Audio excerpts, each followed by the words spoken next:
Hey, what's up, Flummies? This is a tutorial on cradles. Cradle is essentially whenever the orbit is in this type of position and the light's reflecting off your hands, and that gives it a really cool illusion. This is it as its most basic form.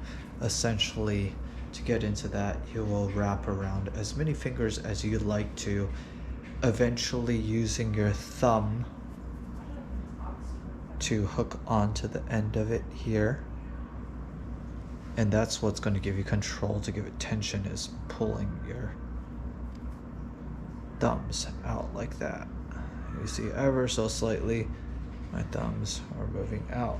To exaggerate it, it looks like this. And once you get it down, it looks more like this. You can't even see my thumbs really moving. So that's it at its base. There's two different configurations I use. First configuration, you do not need handles. Second configuration, you do need handles.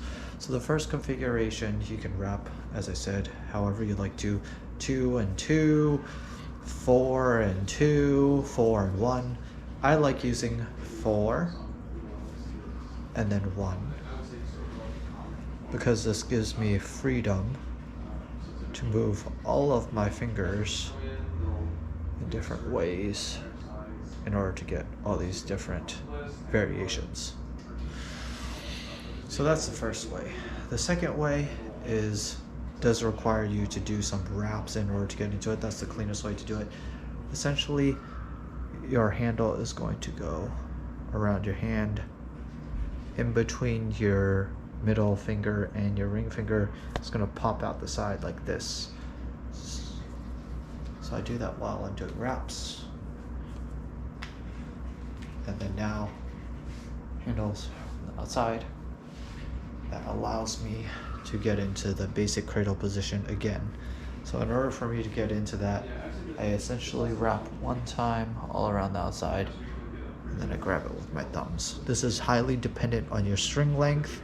This move, actually both cradles are, depending on your string length. So once I'm in this position, this was actually taught to me by a disciple.